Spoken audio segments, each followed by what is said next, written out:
Bom dia, queridos. Como você está? Vamos estudar o quarto tópico hoje, que é quarta-feira, fala sobre com nossos irmãos e irmãs. Esse é o tópico. E a pergunta A diz assim: que ensino e experiência dos primeiros discípulos também deve ser nossos? Baseado no texto de Tiago 5 e Filipenses 2. Tiago 5,16 diz: confessai as vossas culpas uns aos outros e orai uns pelos outros, para que sareis. A oração feita por um justo pode muito em seus efeitos. Já Filipenses diz assim: portanto, se há algum conforto em Cristo, se há alguma consolação de amor, se há alguma comunhão no Espírito, se há alguns entranháveis afetos e compaixões, completai o meu gozo, para que sintais o mesmo, tendo o mesmo amor e o mesmo ânimo, sentindo uma mesma coisa. Então, lá na experiência dos discípulos, precisamos adquirir, algum conhecimento em base daquela convivência. O que é que possamos extrair, de aprendizado da convivência dos discípulos? Outros oravam uns pelos outros, que eles estavam unidos em oração, que eles receberam nesse período o Espírito Santo, que eles tinham o mesmo espírito, o mesmo sentimento, e o mesmo ânimo, sentiam a mesma coisa. O que um estava sentindo era o sentimento do outro. O que afligia um também tocava o coração do outro.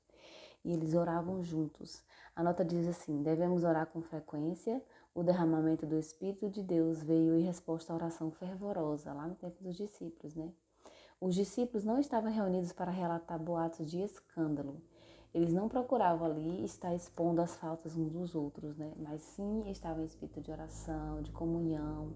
O que era de um era de outro, E assim eles partilhavam as experiências da vida. Que possamos aprender. Diz assim, o amor de Jesus purifica a alma. Purifica da alma o que é condenado no caráter. Elimina todo egoísmo, arranca inveja, maledicência e promove uma transformação radical no coração.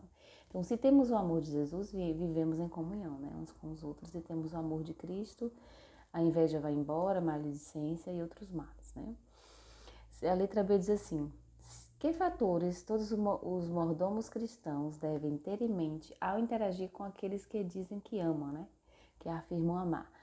Bom, vamos pensar o seguinte: se eu afirmo amar alguém, eu quero o bem dessa pessoa, Se eu amo, eu quero o bem dele. Então, Romanos e Tessalonicenses falam o seguinte: Romanos 14, primeiro diz assim: sigamos, pois, as coisas que servem para a paz e para a edificação de uns para com os outros. Tessalonicenses diz: pelo que exortai-vos uns aos outros e edificai-vos uns aos outros, como também o fazeis.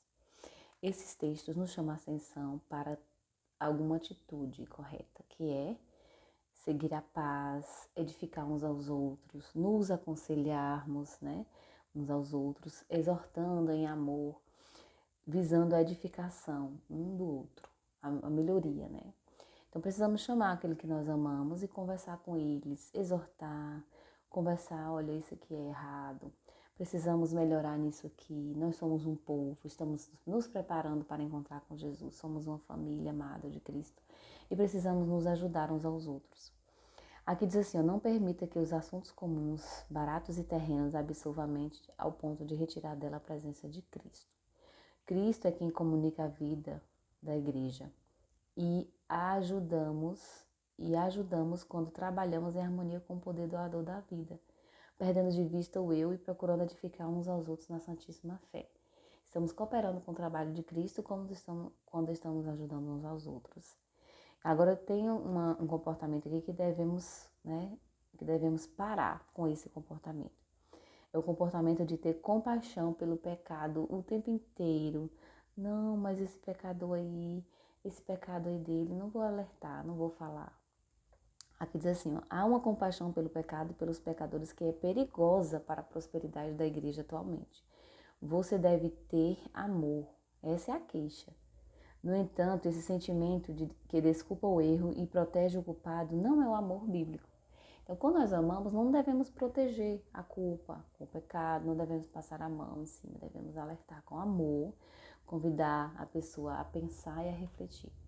Que esse seja o nosso alvo, de sermos assim, de termos aquele sentimento dos discípulos, que ajudavam uns aos outros e procurava o bem uns dos outros, tá bom?